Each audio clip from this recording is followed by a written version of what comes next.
চট্টগ্রামে অস্বাভাবিকভাবে বেড়েছে সবজি, মুরগি, ভোজ্য তেল, চিনি সহ বেশিরভাগ নিত্যপণ্যের দাম। এতে সবচেয়ে বেশি বিপাকে পড়েছে নিম্ন ও মধ্যবিত্ত শ্রেণী ক্রেতারা। দাম বাড়তি থাকায় পছন্দের পণ্য থেকে মুখ ফিরিয়ে কিছুটা কম দরের পণ্য কিনতে বাধ্য হচ্ছেন অনেকে। কেউ কেউ প্রয়োজনের তুলনায় কম কিনছেন। বিক্রেতাদের অজুহাত, জ্বালানি তেলের সংকটে পরিবহন ভাড়া বেড়েছে।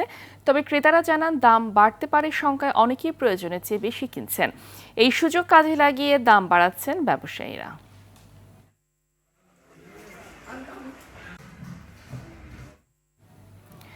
বাজার পরিস্থিতি নিয়ে জানাতে চট্টগ্রাম থেকে যুক্ত হচ্ছেন সহকর্মী সাইফুল মাহমুদ। সাইফুল, দেশে জ্বালানি তেলের নাটকীয়তা আর একদিকে চলছে হামের প্রাদুর্ভাব, তো সব মিলিয়ে বাজারে পণ্যের দামের উপর কেমন প্রভাব দেখছেন জানাবেন।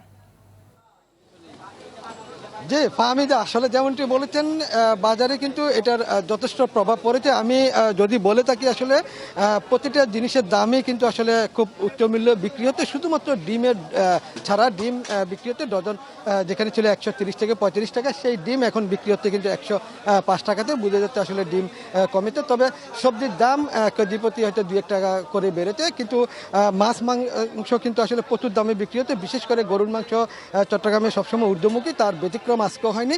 গরুর মাংস বিক্রি হতে 950 টাকা কেজিতে, 950 টাকা থেকে 1000 টাকা কেজিতে, এবং খাসির মাংস বিক্রি হতে 1200 টাকা কেজিতে। ফার্মের মুরগি কিন্তু গতকালও ছিল কিন্তু আসলে 160 টাকা, সেই মুরগি এখন বিক্রি হতে 180 টাকাতে, এবং দেশি মুরগি বিক্রি হতে 660 টাকা, সোনালী মুরগি বিক্রি হতে 350 টাকা থেকে 360 টাকাতে। আসলে প্রতিটা জিনিসের দামই কিন্তু আসলে খুবই ঊর্ধ্বমুখী।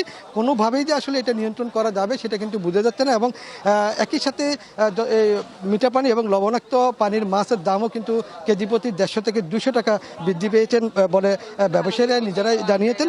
তবে এখানকার যারা সাধারণ ক্রেতা রয়েছে তারা কিন্তু বলল, আসলে এটি সিন্ডিকেট করেই কিন্তু আসলে তারা দাম বাড়িয়েছে। কোনোভাবেই যে আসলে এই সিন্ডিকেট ভাঙতে পারবে সেটা কিন্তু বোঝা যাচ্ছে না, যেহেতু আসলে সঠিক মনিটরিং হচ্ছে না, সেই জন্য কিন্তু আসলে সিন্ডিকেট এত শক্তিশালী বলে মনে করছেন এখানকার যারা সাধারণ ক্রেতা রয়েছেন তারা। তবে বিক্রেতারা বলছেন, আসলে জ্বালানির যে সংকট রয়েছে সেই জন্য কিন্তু আসলে পণ্যের পরিবহনের খরচ বাড়ার কারণে আসলে পণ্যের দামও বৃদ্ধি পেয়েছে বলে তারা জানিয়েছেন। তবে আসলে এটি মাত্র শুধু যে অজুহাত, সবসময় তারা কিন্তু একই অবস্থান নেই। তাদেরকে যে আসলে নিয়ন্ত্রণ করা যাবে সেটা কিন্তু আসলে কোনোভাবেই বোঝা যাচ্ছে না। তবে ভোক্তা সংরক্ষণ অধিদপ্তরের পক্ষ থেকে তারা কিন্তু আসলে প্রায় সময় অভিযান পরিচালনা করে থাকে। অভিযানও কিন্তু আসলে কোনো যে সুফল আসবে সেটাও কিন্তু বোঝা যাচ্ছে না।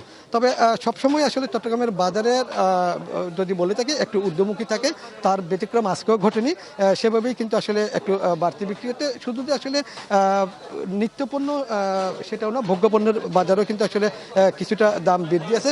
তবে যারা সাধারণ ক্রেতা রয়েছেন তাদের একটাই অভিযোগ, সেটি হচ্ছে যে আসলে যদি এই সিন্ডিকেটকে আসলে নিয়ন্ত্রণ করা না যায় তাহলে কিন্তু কোনোভাবেই যে আসলে এটা আরও যে বাড়বে না সেটা কিন্তু বোঝা যাচ্ছে না। তবে সাধারণ ক্রেতাদের কথা হচ্ছে যে খুব দ্রুত সময়ের মধ্যে যদি আসলে এটি নিয়ন্ত্রণ করতে পারে তাহলে কিন্তু আসলে সরকারের পক্ষে ভালো হবে। যদি না পারে তাহলে কিন্তু বাজার দর আরও বাড়তে পারে বলে মনে করেন।